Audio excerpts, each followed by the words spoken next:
बिस्मिल्लाहिर्रहमानिर्रहीम। नाज़रीन, कुछ बुनियादी मामलात होते हैं जिसमें हुकूमत की हर वक्त बहुत ज़्यादा तवज्जो की ज़रूरत होती है। इसमें पाकिस्तान जैसा मुल्क जिसकी हमारी अगर टोटल ट्रेड इंपोर्ट और एक्सपोर्ट की लगाएं तो 25% हमारी जो है ना वो एक्सपोर्ट है और 75 जो हमारी इंपोर्ट है। जहाँ इंपोर्ट ज़्यादा होगी वहाँ पर अगर आपकी लोकल करेंसी डी वैल्यू होती जाती है और बेलगाम होती जाती है और उसका कोई सिंकिंग पॉइंट कोई डिटरमिन ही नहीं कर सकता इंपोर्टर, तो वो मुल्क के लिए, मुल्क की तरक्की के लिए बहुत नुकसानदेह होती है। कहने के लिए ये बड़ा रोमांटिक लगता है, नहीं जी हमारा जो है एक्सपोर्ट से हमें नफ़ा ज़्यादा। भी एक्सपोर्ट जब आपकी है ही टोटल ट्रेड का 25%, तो आपने तो इंपोर्ट आपकी 75 पर। अब जो इंपोर्ट है उसमें आपका इंडस्ट्रियल मशीनरी भी आती है, इंडस्ट्रियल रॉ मटेरियल भी आता है, और वहाँ से ही आपने फिर जो ना कोई जो डोमेस्टिक कंजम्पशन की प्रोडक्ट है वो तैयार करनी है, और जो अगर आपने एक्सपोर्ट के लिए जो वैल्यू एडिशन करनी है वो तैयार करनी है। अब हमारे यहाँ देखें, पिछले कोई अगर आप 2-3 महीने से देखें तो 52 रुपीज़ पे डॉलर चला, 152 पे चला गया था, अब 164 तक वो चला गया है। और आए दिनों हम ये भी देखते हैं, अभी पिछले दिनों ये भी आया कि जी जो होता है अपना सिंध गवर्नमेंट को 15 करोड़ डॉलर के करीब जो है ना वो वर्ल्ड बैंक ने दिया है to promote their education system. और उसके अलावा अभी रिसेंट न्यूज़ ये भी आई है कि 2.8 बिलियन डॉलर जो है वो IMF ने पाकिस्तान के लिए स्पेशल फंड जो है ना वो एलोकेट किया है टू कॉम्पनसेट द लॉसेज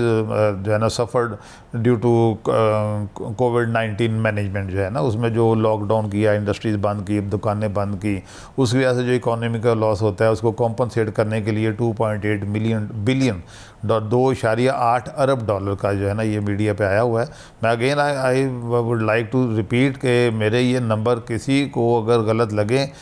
वो ऑथेंटिक मुसद्दका सोर्स से अगर इसकी तस्दीक करें तो I will be happy to correct my statement. तो ये जो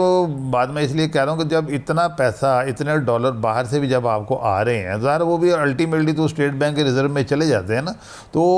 जो स्टेट बैंक है जो टोटल जो आपका जो रिज़र्व है वो तो इतना वो नहीं है, तशवीशनाक नहीं है कि डॉलर जो ना इस तरह बेलगाम ऊपर जाता जाए और रुपया सिंक करता जाए। यहाँ जो है वो जो है ना हुकूमत को कोई ना कोई रेगुलेटरी मैकेनिज़्म ज़रूर बनाना चाहिए। अब यहाँ एक चीज़ जो अफसोसनाक ये भी है कि जब डॉलर आज से जब 3 महीने पहले 152 का गया था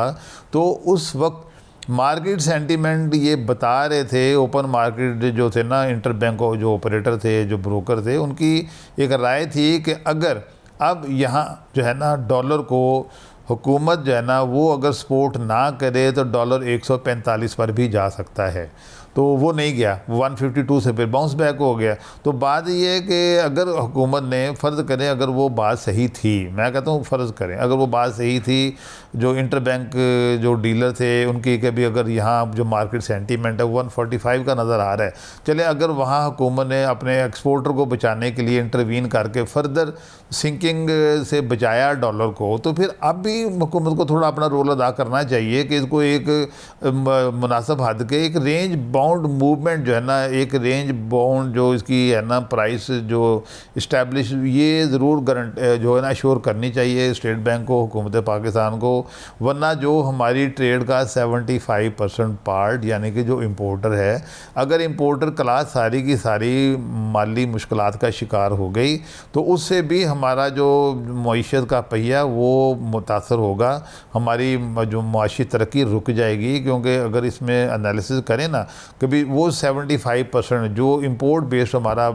हिस्सा है हमारी टोटल ट्रेड का, उसमें ये भी देखना है कि कितना हमारा जो है ना पोर्शन जो है ना वो इंडस्ट्रियल मटेरियल हम उसमें रॉ मटेरियल इंपोर्ट करते हैं, कितना हम जो है ना इंडस्ट्रियल मशीनरी इंपोर्ट करते हैं। तो ये सारे फैक्टर सामने रख के हुकूमत को जो है अपना जो एक्सचेंज रेट है उसके लिए कोई काबिल अमल और जो है ना सबके लिए एक फैसिलिटेटिंग जो होता है ना एक रवैया और एक जो है ना मैयर वो स्टेट बैंक को रखने चाहिए। ये जो है ना 12-12, 14-14 रुपए की जो फ्लक्चुएशन है ये बड़ी किलिंग है, बड़ी लीथल है। बहुत सारे बिजनेस इससे जो होंगे ना इंपोर्ट रिलेटेड जो है वो बहुत सारे बिजनेस जो है ना अपसेट भी होंगे, ख़राब भी होंगे, बंद भी हो जाएंगे, बड़ी बड़ी जो है ना NPL बन जाएंगे, नॉन परफॉर्मिंग लोन बहुत ज़्यादा जो है ना आपको देखने में नज़र आएंगे। जो बैंकिंग सेक्टर है जो बाज़ार किताबों में बहुत कमा रहा है, लेकिन वो किताबें तभी उनकी मटीरियलाइज होंगी जब उनको सारा पैसा जो उन्होंने लोनिंग की वापस भी आएगा। और अगर यही 12-12, 14-14 रुपए की जो फ्लक्चुएशन है ये होती रही रुपए और डॉलर की पैरिटी में,